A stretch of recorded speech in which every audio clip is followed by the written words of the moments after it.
Hello guys, welcome to my channel. Ruhi ने अभय की shirt को अच्छे से देखा। पीठ तरफ खून के धब्बे देख वो पूरी तरह से शॉक हो गई। इसमें खून कैसे आया? रूही ने अपने ही आप से कहा। वॉशरूम से बाहर आई और मैट को खोल कर देखा। उसमें कल रात में अभय सो रहा था। उसमें भी हल्के से लाल निशान दिखे। इन्हें चोट लगी है, पर कहाँ पर? दिखा तो नहीं कल, रूही ने खुद से कहा। शर्ट को वहीं रख नहाने चली गई। वो नहाकर बाहर आई, किचन में चली गई। नाश्ता और कॉफ़ी बनी रखी थी। रूही ने वहीं खा लिया और रेडी होकर रूम से बाहर निकल गई। गेट पर जीवन गाड़ी लेकर खड़ा था। रूही को देख उसने गाड़ी का गेट खोला। रूही उसमें बैठ गई। डॉक्टर सुभाष को बात बता दिया है, मैं आ रही हूँ, रूही ने जीवन से कहा। जी मैम, जीवन ने कहा। थोड़ी देर में वो लोग एक बंगले के बाहर खड़े थे। बंगले के बाहर खड़े सिक्योरिटी गार्ड ने गेट खोला। गाड़ी अंदर चली गई। रूही गाड़ी से उतर कर अंदर आ गई। Hello miss Singhania, doctor Subhash सोफे में बैठे कॉफ़ी पीते हुए बोले। हेलो डॉक्टर, रूही भी सोफे बैठ कहा। What happened? Any problem? Subhash ने कहा। सुभाष जी ज़्यादा एज के नहीं थे। उनकी उम्र 35 साल की होगी। वो रूही के पर्सनल डॉक्टर थे। रूही की नींद की बीमारी यही देख रहे थे। आपको मैसेज किया था मैंने अपनी प्रॉब्लम, रूही ने कहा। हाँ देखा मैंने। देखो, तुम्हारी नींद की बीमारी इसलिए है क्योंकि तुम्हें किसी सुकून की ज़रूरत है, सुभाष ने कहा। आप मेरी अभी भी की प्रॉब्लम बताइए। मुझे अभी कभी भी कहीं भी नींद आने लगती है। आजकल तो चक्कर भी आने लगे हैं। क्या मेरी दवाई के साइड इफ़ेक्ट हैं? रूही ने कहा। हाँ, हो भी सकता है। अभी तुम्हारी दवाइयाँ चेंज भी हुई है, सुभाष ने कहा। कितने दिन से हो रहा है ये? सुभाष ने पूछा। अभी कुछ ही दिन से, रूही ने कहा। उसे एग्जैक्ट याद ही नहीं था। देखो, मैं ये कह भी सकता हूँ कि दवाई के साइड इफ़ेक्ट पर है, पर तुम एक बार कुछ चेकअप करा लो, सुभाष ने कहा। वो पेपर में कुछ लिखने लगा। रूही ने पेपर पर देखा। सुभाष को देख कहा, ये क्या लिखा है आपने? देखो, रूहा ने कहा, मैं तुम्हारे बारे में सब जानता हूँ। अब मिस्टर आर्यन के साथ तुम साथ रही हो, अभी भी तुम लोग अलग हुए हो, ऐसे में प्रेगनेंसी टेस्ट करना नॉर्मल है, सुभाष ने कहा। आपका दिमाग खराब हो गया है क्या? रूही ने सुभाष को देख कहा। तुम डॉक्टर हो या मैं, इसलिए बात मानो, एक बार प्रेगनेंसी टेस्ट करा लो, फिर मैं कुछ दवाइयों का इलाज करता हूँ। उससे ही तुम्हारी दवाई में काम ज़्यादा कर सकता हूँ, सुभाष जी ने कहा। रूही ने उनके हाथ पर पेपर छीना और बाहर चली गई। यह लड़की अपने अलावा किसी की सुनती नहीं है, सुभाष ने न में सर हिला कहा। रूही बाहर निकल गाड़ी में बैठ गई। ऑफिस चलो, रूही ने जीवन से कहा। जीवन ने गाड़ी ऑफिस की तरफ कर दी। रूही के पास राजवीर का फ़ोन आया। हेलो, बोलो राज, क्या प्रॉब्लम है? रूही ने फ़ोन उठा कहा। दी, आप ऐसा नहीं कर सकती, राजवीर ने कहा। क्या किया मैंने? रूही ने कहा। दी, आपने वो गवर्नमेंट प्रोजेक्ट सिंह इंडस्ट्री को क्यों दे दिया? अब कैसे इतना बड़ा प्रोजेक्ट अकेले संभालूंगा, राजवीर ने कहा। पहली बात, मैंने ये प्रोजेक्ट तुम्हारे लिए ही साइन किया है, और दूसरी बात, हमेशा याद रखना, कभी भी ज़रूरत हो तो कॉल कर लेना, ओके? रूही ने सख्त आवाज़ में कहा। पर दी, मैं कैसे प्रोजेक्ट संभालूंगा, राजवीर ने कहा।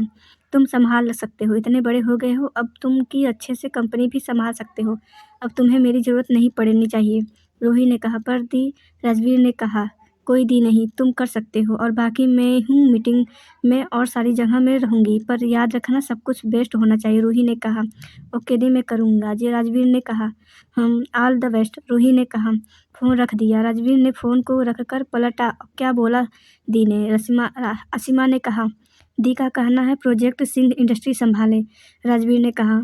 वहाँ मिस्टर भल्ला खड़े हुए थे। मिस सिंघानिया ने हमें पहले ही इन्फॉर्म कर दिया कि ये प्रोजेक्ट आप संभालेंगे, साइन कर दीजिए जिससे मैं पेपर आगे बढ़ा सकूं, मिस्टर भल्ला ने कहा। वाह, राजवीर ने सीईओ की जगह साइन कर दिए। उसके जस्ट ऊपर रूही के साइन थे, एस अ मैनेजिंग डायरेक्टर। बहुत बहुत बधाई हो आपको। प्रोजेक्ट की तैयारी नेक्स्ट ईयर से स्टार्ट है, मिस्टर भल्ला ने कहा। Thank you mister Bhalla, Rajveer ने हाथ मिलाया। मिस्टर भल्ला वहाँ से चले गए। राजवीर अपनी चेयर में बैठ गया। क्या सोचा है फिर प्रोजेक्ट के बारे में, आसिमा ने कहा। गेट खुला, प्रिया अंदर आ गई। क्या हुआ? प्रिया ने उन दोनों को गहरी सोच में डूबा देख कहा। दी ने गवर्नमेंट वाला प्रोजेक्ट सिंह इंडस्ट्री को दे दिया है, उसी को लेकर परेशान है, आसिमा ने कहा। तो क्या हुआ? आसिमा ने कहा। कुछ नहीं, तैयारी शुरू करनी है, दी को बेस्ट देना है, राजवीर ने कहा। आज पार्टी करें, आसिमा ने कहा। तो पागल है क्या? प्रिया ने कहा। हाँ, सिया दी भी घर आ रही हैं, तब अब तो हमारा घर भी है, आसिमा ने कहा। भाई, हम कल घर पर ही पार्टी करेंगे, सिया दी, रूही दी और विशाल भाई को बुला लेंगे। सक्षम भाई और नीति तो यहाँ आएंगे नहीं, आसिमा ने थोड़ा सड़ होके कहा। आएंगे साथ के अंकल आंटी भी। आज सक्षम भाई का कार्निवल है, हम सेलिब्रेट कर लेंगे, राजवीर ने कहा। आसिमा खुश हो गई। रूही ने अभी एक बंगला लिया है जिसकी वैल्यू करोड़ों में है। ये बंगला बहुत खूबसूरत है। रूही ने सबको वहीं रहने को कहा था। सिया भी आज हॉस्पिटल से छुट्टी लेकर वहीं आने वाली थी। यहाँ रूही अपने ऑफिस पहुंची। कैबिन में बैठकर रेहान और जीवन को कुछ समझा रही थी। रेहान का बार बार फ़ोन बज रहा था। वो बार बार काट कर दे रहा था। रूही जीवन उसे देख रहे थे। रूही ने उसे फ़ोन उठाने को भी कहा पर रेहान ने मना कर दिया। रेहान क्यों फ़ोन फिर से बजा। इस बार रूही ने रेहान से हाथ लेकर फ़ोन उठा लिया। रूही कुछ बोलती उससे पहले वहाँ से आवाज़ आई, कब से वेट कर रही हूँ ना। आना है तो बता दो, नहीं आना है तो भी बता दो। मैं यहाँ इंतज़ार नहीं करूँगी। रोज़ रोज़ यहाँ मैं तुम्हारा इंतज़ार करूँ और तुम हो कि मेरी बिल्कुल परवाह नहीं है। इससे अच्छा तो किसी और से प्यार किया होता। टाइम तो देता वो मुझे। कल नया साल है पर आ जाते हो, और अब मुझसे मिलना है तो फिर ऑफिस दिखता है। अब मत आना मुझसे मिलने, मैं नहीं मिलूँगी। उस साइड से एक रोती हुई लड़की ने अपनी पतली सी आवाज़ में अपनी सारी भड़ास निकाल दी और फ़ोन रख दिया। इस साइड की बात ही नहीं सुनी। रूही रेहान को घूरने लगी। वो दिए रेहान अपनी चेयर से खड़ा हो गया भागने के लिए। वो भाग पाता जीवन उसके सामने आ गया और घूरने लगा। जब वो बुला रही है तो चले क्यों नहीं जाते, रूही ने कहा। दी कैसे चला जाऊँ, अगर गया तो उसके घर वाले बहुत मारेंगे मुझे, रेहान ने कहा। और जो छुप छुप कर जाता है बढ़ाते, पर उसके घर वाले नहीं मानेंगे, रेहान ने कहा। हम रिश्ता लेकर कब जाना है, मैं घर पर बात कर लूँगी।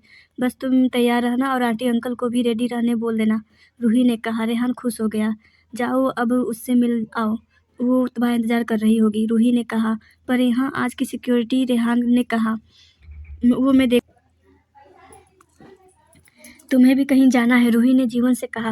नहीं मुझे कहीं नहीं जाना, जीवन ने कहा। तो ऑफिस में ही डेट फिक्स कर दूँ, रूही ने थोड़ी स्माइल करते हुए जीवन को चिढ़ा कहा। जीवन रूही की बात समझ कर कहा, नहीं मैम, कार्निवाल में कितने टाइम जाना है, रूही ने पूछा। 4 o'clock, जीवन में घड़ी देख कहा। ठीक है, एयरपोर्ट से माँ और पापा नीति भाई को पिक कर उन्हें घर छोड़ देना, रूही ने कहा। ओके मैम, जीवन ने कहा। चला गया। रूही अपना काम करने लगी। अभय आ गया। फिर तूने गुस्से में रूही को हर्ट कर दिया, ऋत्विक ने अभय को देख कहा। नहीं, अभय ने कहा। अपनी शर्ट को उतारने लगा। शर्ट उतार कर सोफे में लेट गया। इसका कुछ इलाज करो, अभय ने कहा। ऋत्विक ने अभय की पीठ देखी तो वो शॉक हो गया। ये क्या हुआ है तुझे, ऋत्विक ने पूछा। भाई साहब ने सजा दी है खुद को, परसों रात में रूही को हर्ट करने की। कार्तिक ने डॉक्टर को कॉल कर दिया, कहा। तू पागल है क्या, ये क्या हालत बनाई है तूने, खुद को हर्ट करने से सब ठीक नहीं हो जाएगा, ऋत्विक ने अभय को डांट से कहा। अभय ने कुछ नहीं कहा। थोड़ी देर में डॉक्टर अंदर आए। अभय की पीठ पर वो साफ करने लगे। ऊपर की ऊपरी चमड़ी निकल गई थी, बस अंदर का मांस दिख रहा था। देखिए, इस घाव वाली जगह को खुला रखिए, कपड़ा चिपकने से इसमें और इन्फेक्शन हो सकता है, डॉक्टर ने कहा। अभय की पीठ पर दवाई लगाकर उसे इंजेक्शन दिया, घाव को सूखने का दावा भी दी पीठ पर लगाने की। देखा कहाँ था न, शर्ट मत पहन, कार्तिक ने कहा। ये इंसान ने कभी किसी की सुनी है, बस अपने मन का ही करता है, ऋत्विक ने कहा। इसे न रूही की ही सुधार सकती है, मैं उसे बता देता हूँ, ऋत्विक ने कहा। वो फ़ोन निकलने लगा। मत बता उसे लगेगा कि मैं उसकी केयर के लिए कर रहा हूँ। मैं नहीं चाहता वो किसी सिंपैथी से आए, अभय ने कहा।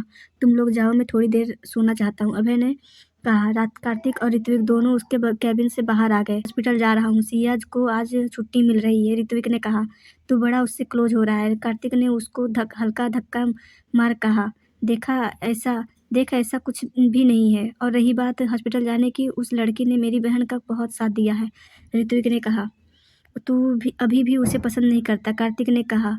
ऐसा नहीं है, पहले की बात अलग थी। पहले मैं छोटा था तो लगता था कि वो मुझसे मेरी जगह छीन रही है मम्मा पापा से, पर अब मैं बड़ा हो गया हूँ, समझ में आने लगा है, कोई किसी की जगह नहीं छीनता, सब अपनी जगह खुद बनाते हैं, ऋत्विक ने कहा। सिया बहुत बदल गई है न, पहले तेरे पीछे दिन भर भागती रहती थी, पर अब वो तो तुझे देखती भी नहीं है, कार्तिक ने थोड़ी नज़रें उसे ऋत्विक को देख कर कहा। ऋत्विक उसकी बात सुन वहीं रुक गया। क्या हुआ, तू रुक क्यों गया, चल, कार्तिक ने कहा। ऋत्विक ने कार्तिक को देख कहा। सब कुछ बदल गया है। कहाँ वो मेरी बहन मेरे साथ खेलने के लिए रोती थी, दिन भर भाई भाई कहती थी, कहकर मुझे परेशान करती थी, डालती थी। आज वो बात तो क्या देखती भी नहीं। कार्तिक ने उसकी बात सुन उसके कंधे पर हाथ रख कहा, चल मैं निकलता हूँ। कार्तिक ने कहा। गाड़ी में बैठकर निकल गया। ऋतु भी अपनी गाड़ी में बैठकर निकल गया। यहाँ रेहान एक छोटे से गांव में आया। यहाँ उसका घर था।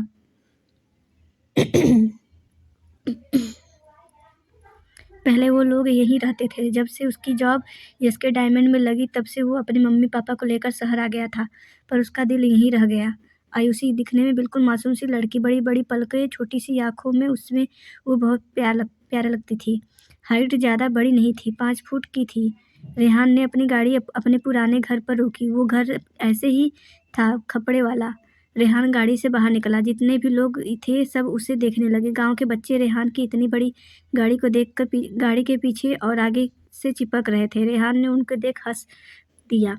घूमने चलोगे? रेहान ने सारे बच्चों से कहा। हाँ, सारे बच्चे खुशी से चिल्ला उठे। रेहान ड्राइविंग सीट पर बैठा और सारे बच्चों को बैठने को कहा।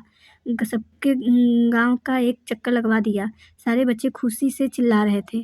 सारे गांव वाले गांव में इतनी बड़ी गाड़ी को देख एक दूसरे से बोल रहे थे, कौन है ये, इतनी बड़ी गाड़ी लेकर छोटे से गांव में आया है। रेहान ने फिर अपने घर पर गाड़ी रोकी। सारे बच्चे खुश होकर उसे लिपट गए। भैया, मैं भी इतनी भी बड़ी गाड़ी लूँगा, एक बच्चे ने कहा। हाँ, इससे भी बड़ी गाड़ी लेना, पर बड़े हो जाओ। रेहान ने उसके बालों पर हाथ फेर कहा। रेहान के घर के सामने एक बहुत बड़ा घर था। वो पूरे गांव का सबसे बड़ा घर था। बड़ा सा आंगन, कुआं। उस घर में कम से कम 10 कमरे तो होंगे ही। उन कमरों में एक कमरा भी था जिसमें रेहान का दिल आयुषी बैठी थी। उसका मुंह फूला हुआ था और आंगन में बीचों बीच कुश्ती खेलने के लिए अखाड़ा बना हुआ था। आयुषी के पापा से लेकर चाचा, दादा और 2 भाई वो कुश्ती के चैंपियन थे और रेहान इसी चीज़ से बहुत डरता था। अरे बेटा, तुम बहुत बड़े आदमी बन गए हो। अब तुम कहाँ इस छोटे से गांव में आ रहे हो? आयुषी के पापा ने रेहान को देख कहा। आयुषी के पापा गांव के सरपंच गिरिधर जी बड़ा ही शांत स्वभाव, पर गुस्सा आ जाए तो पटक पटक कर मारे। बस अंकल याद आ गई गांव की, इसलिए चला आया। रेहान ने उनके पैर छू कहा, चलो आओ अंदर, चाय नाश्ता कर लो। गिरिधर जी रेहान को अपने घर ले आए। और अरे सुनती हो, देखो कौन आया है। गिरिधर जी ने अपने घर पर आवाज़ लगा कहा। हाँ, आती हूँ। अंदर से एक औरत की आवाज़ आई। औरत अपने हाथों में कलछली लेकर किचन से निकली। और राम, क्या है, मुझे मरने मरने आई है? रेहान ने उन्हें देख कहा। ये रेहान है, अपने घर के सामने रहता था, शहर से आया है। गिरिधर जी ने अपनी बीवी से कहा। अरे आओ बेटा, बैठो, गिरिधर जी की वाइफ ने कहा। रेहान जाकर वहीं सोफे में बैठ गया। रेहान की नज़रें पूरे घर में दौड़ दौड़ रही थी आयुषी को देखने के लिए। रूम से एक हटा कट्टा आदमी बाहर निकला। रेहान को देख कर अपनी भारी आवाज़ में कहा, ये कौन है पिताजी? रेहान उसकी आवाज़ सुन डर गया। भगवान, इतने लोगों को मरते कटते देखा है, पर ये आयुषी के घर वालों को देख मेरी फट कर क्यों आ जाती है? बेटा, ये रेहान है, अपने सामने वाले घर पर शहर से आया है। गिरधर जी ने अपने बेटे से कहा। अच्छा, आयुषी के भाई प्रताप ने कहा। उसकी हाइट कम से कम 6 से 7 फीट होगी। रेहान से भी लंबा था वो। रेहान तो 6 फीट 2 इंच था। क्या करते हो शहर में? प्रताप ने पूछा। मैं कंपनी में जॉब करता हूँ, एज ए असिस्टेंट सीईओ का। रेहान ने बड़े शांत से जवाब दिया। अच्छा, प्रताप ने कहा। शादी कर ली क्या? प्रताप ने पूछा। अभी नहीं, कोई मिली ही नहीं, रेहान ने धीरे से हंसते हुए कहा। उसे पायल की आवाज़ आने लगी। वो इधर उधर देखने लगा। चाहता था, पर नज़रें तो उसके भाई के सामने हूँ। रूम से निकलती आयुषी ने कहा। वो छत पर जाने लगी। अरे आयुषी, इधर आओ बेटा, गिरधर जी ने कहा। आयुषी उनके बुलाने पर उनके पास चली गई। उसे रेहान की पीठ बस दिख रही थी। उसे समझ ही नहीं आया कि चेहरे में एक स्माइल आ गई। जल्दी से चली भी गई। वो इनसे मिलो, ये है रेहान, ये वो सामने वाला घर है, वहाँ रहते थे। तुम तो जब छोटी थी तब ये यहाँ रहता था, फिर ये शहर पढ़ने चला गया, गिरधर जी ने कहा। आयुषी ने जब रेहान का नाम सुना तो आंख बड़ी बड़ी कर रेहान को देखे लगी। रेहान ने पलटकर आयुषी को देखा और एक स्माइल कर दिया। आयुषी का तो मुंह खुला का खुला रह गया। ये इंसान मेरे घर पर क्या कर रहा है? ठीक है पिताजी, मैं अब कमरे पर जाऊं? आयुषी ने कहा। वहां से कमरे की तरफ भाग गई। ठीक है अंकल जी, मैं अब निकलता हूँ। रेहान ने गिरधर जी के पैर छुए और चला गया। रेहान अपने घर आया, छोटी सी खिड़की खोली, एक चेयर लगा, वहीं बैठ गया। आयुषी के घर के सामने देखने लगा। यहाँ जहाँ आयुषी अपने कमरे की खिड़की खोल वहीं बैठ गई थी, पर रेहान को देख नहीं रही थी। रेहान अपने कान पकड़ कर बैठा हुआ था। आयुषी सर में हिला रही थी। रेहान चेयर से उठा, आयुषी उसे देखने लगी। उसे लगा रेहान जाने लगा। वो भी खड़ी हो गई। रेहान ने कान पकड़ उठक बैठक लगा दी। आयुषी ने देखकर सर न में हिलाने लगी। रेहान रुक गया। मतलब साफ था, आयुषी मान गई। आयुषी ने रेहान को फ़ोन किया। कुछ दिन और, फिर मैं तुम्हें अपने साथ शहर ले जाऊंगा, रेहान ने कहा। आयुषी उसकी बात सुन हाँ में सर हिला दिया। पर घर वाले, आयुषी ने कहा, मैं मना लूंगा, तुम टेंशन मत लो, रेहान ने कहा। दोनों ऐसे ही बात करते रहे, एक दूसरे को देखकर। यहाँ रूही शाम के 4 बजे कार्निवल के लिए निकली। उसके साथ जीवन था। जीवन और सबकी सिक्योरिटी का ध्यान रखना, किसी को भी कोई प्रॉब्लम ना हो। रूही ने जीवन से कहा, ओके मैम। जीवन ने कहा। रूही कार्निवल हॉल में पहुंची। सक्षम की कंपनी से मॉडल पेपर रैप वॉक करने वाली थी। एक से बढ़कर एक तैयारी की थी। रूही अपनी जगह जाकर बैठ गई। थोड़ी देर में नीलेश जी, नीति आए। वहीं अपने चेयर पर बैठ गए। सक्षम ने सबके लिए टेबल चेयर बुक कर रखा था। विशाल और आसिमा, राजवीर, प्रिया भी आ गए थे। श्रिया की आई थी, व्हील चेयर में बैठी थी एक कोने में। उसके साथ रूही भी थी। अंधेरे के कारण कुछ भी नहीं दिख रहा था। कार्निवल चालू हुआ। होस्ट ने होस्ट किया। सब कुछ अच्छे से चल रहा था। एक से बढ़कर एक मॉडल पे रैंप वॉक कर रही थी। लास्ट में सक्षम आया। हेलो एवरीवन, आप सबका बहुत बहुत शुक्रिया, आप लोग मेरी कंपनी में के कार्निवाल पर आए। आप सबको नए साल की बहुत बहुत बधाई, सक्षम ने माइक में कहा। थोड़ी देर में सब खत्म हुआ। बाहर खाना खाने चले। विशाल ने कहा, हाँ सब है ही, चलो चलते हैं। सक्षम ने कहा। सब लोग एक रेस्टोरेंट आए। ये वही रेस्टोरेंट था जिसमें देवेश ने नीति को प्रपोज किया था। नीति गाड़ी से उतरी और अंदर आ गई। उसने होटल को देखा। वो दिन याद आ गया जब वो दोनों यहाँ आए थे। देवेश ने उसे अपने दिल की बात की थी। नीति के चेहरे में इमोशन आने जाने लगे। क्या हुआ? रूही ने नीति को देख कहा। कुछ नहीं, बस ऐसे ही, नीति ने कहा। दी से छुपा रही हो? रूही ने उसके कंधे पर हाथ रख कहा। नीति ने सर नीचे कर लिया। रूही ने उसके कंधे को 2 बार थपथपा दिया। सब प्राइवेट रूम में आ गए। जो ऑर्डर करना है कर लो, नीताजी ने सबसे कहा। मम्मी, मैं ऑर्डर दे देता हूँ, विशाल ने मेनू देख कहा। मुझे तो कभी समझ ही नहीं आता, तुम बच्चों को घर का खाना छोड़ बाहर आते हो, नीताजी ने कहा। अरे कभी तो अच्छा खाने को मिलता है, नीलेश जी ने धीरे से कहा। क्या कहा आपने? नीताजी ने उन्हें घूर कहा। कुछ कुछ कुछ कुछ भी तो नहीं कहा, नीलेश जी ने जल्दी से इधर उधर देख कहा। सब उन दोनों को देख हंस दिए। नया साल आ रहा था, क्या सोचा है? फिर सक्षम ने सबसे कहा। मैंने कुछ सोचा है, कल सब घर पर रहना, मुझे आप सबसे कुछ ज़रूरी बात करनी है, रूही ने कहा।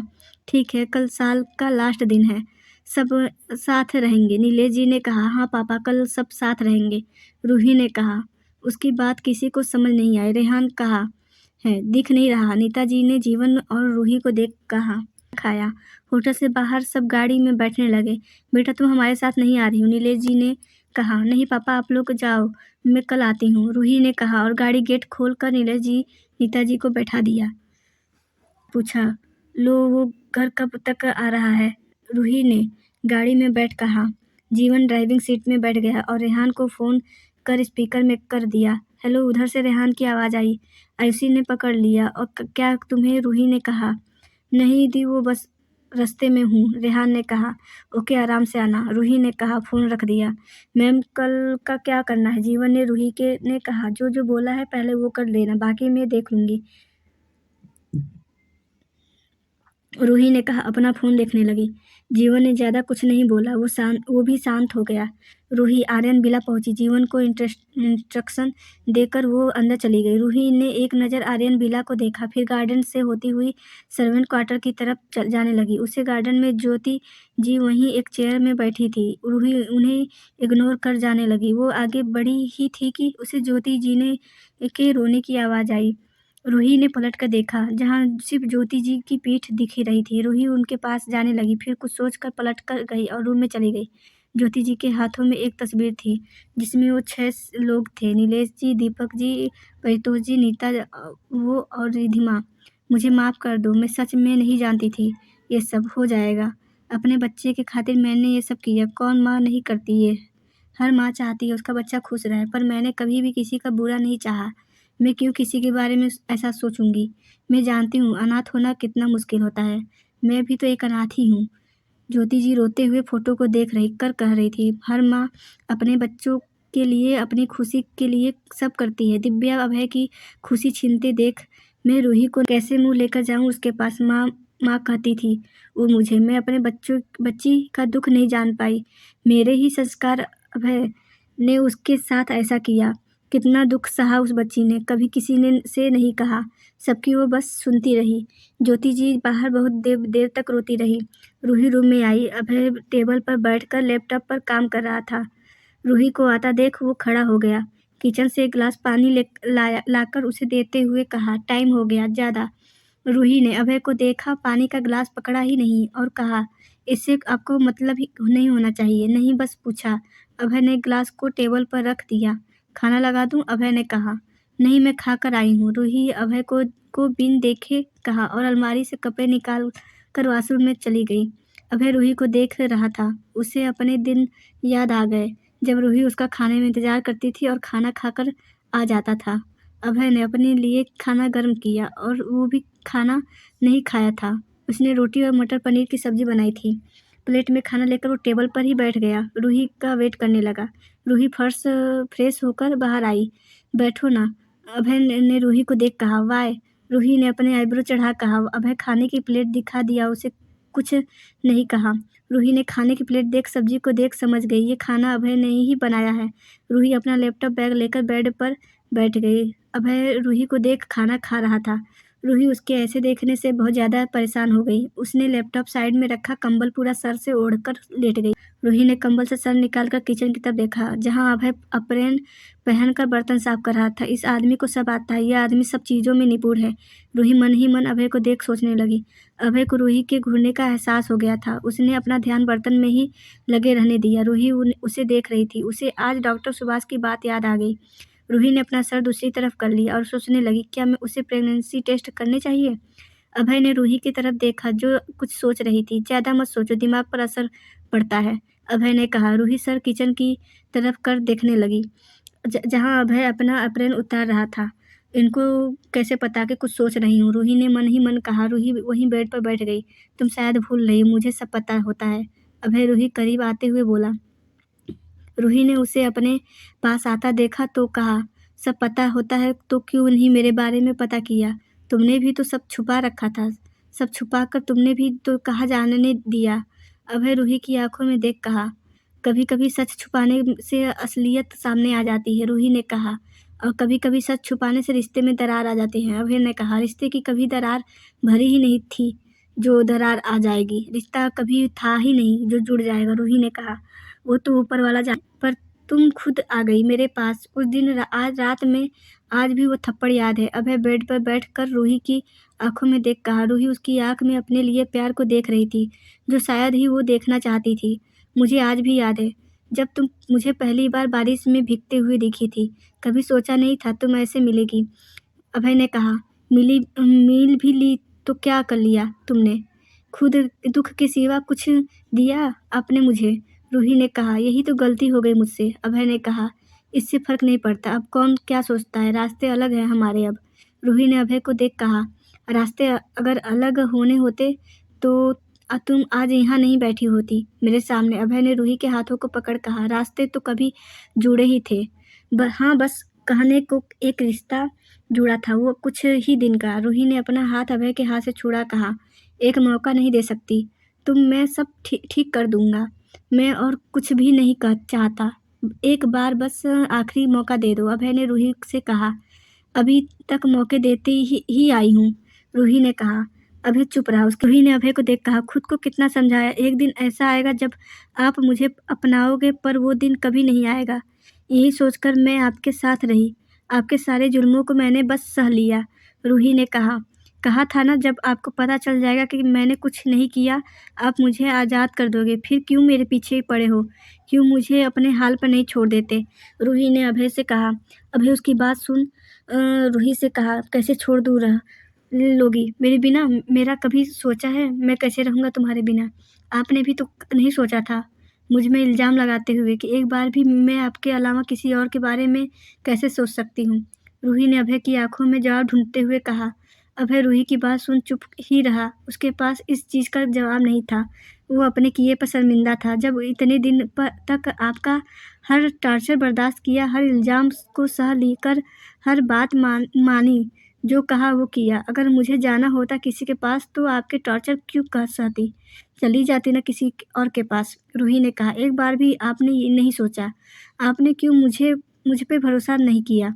एक बार भी नहीं सोचा मेरे अंदर क्या बीत रही होगी? रूही ने कहा, कभी खुद से पूछा है जब किसी से प्यार करो और वो तुम्हें दूसरी लड़की के साथ दिख जाए तो कैसा लगता है? रूही ने कहा, खुद से पूछा कभी जब अपने प्यार से दूर होने की सज़ा क्या होती है? किसी का इंतज़ार करने की सज़ा क्या होती है? रूही ने कहा। आप उसकी आवाज़ अब भारी हो गई थी। आपके साइड से कोई रिश्ता नहीं था, सारा रिश्ता सिर्फ़ मेरा था। मैं ही सब क्यों करूँ? एक लड़की हूँ, क्यों सब कुछ बर्दाश्त कर भूल जाए? रूही की आँख में आँसू आ गए थे। अभय रूही के आँसू पोंछने के लिए हाथ उठाए। रूही ने रोक दिए। बह जाने दो। जब आँसू की वजह बने हो तो क्यों पोंछ रहे हो? यही तो चाहते थे ना कि पूरी ज़िंदगी रोती रहूँ। भगवान ने आपकी सुन ली। रूही ने कहा, सोचा था पति नहीं तो परिवार तो है, भाई-बहन जैसे देवर ननद है, माँ के जैसे एक माँ मिल गई। पर मेरी भूल थी। ससुराल हमेशा ससुराल ही होता है। कितना किसी के लिए कुछ भी कर लो, वो भी मायका नहीं बनता। रूही ने अभय को देख कहा, मेरे दिल में सिर्फ आप थे। क्या मेरी ये सज़ा थी आपसे दिल लगाने की? क्या आपने अपनी बहन को बस बचा लिया? मेरे बारे में क्या एक बार भी नहीं सोचा और चले गए? यहीं लगा था ना कि मैं। रूही के बोलते-बोलते साँस अटक गई। अभय ने उसके कंधे पकड़ने को हुआ, रूही ने रोक दिया। मैंने ही दिव्या के साथ किया। लगा भाग भाग गई। मैं इतना भी विश्वास नहीं था। अरे थोड़ी तो सब्ज़ी गिरी थी जो आपने मुझे सबके सामने थप्पड़ मार दिया। एक बार भी नहीं सोचा कि मेरे अंदर क्या बीती होगी। बंद कमरे में क्या होता है पति-पत्नी के बीच, वो आपने बाहर लाकर रख दिया। तमसा तमाशा बना दिया मेरा। खुद को देख कहते ही हो कि आप मुझसे प्यार करते हो।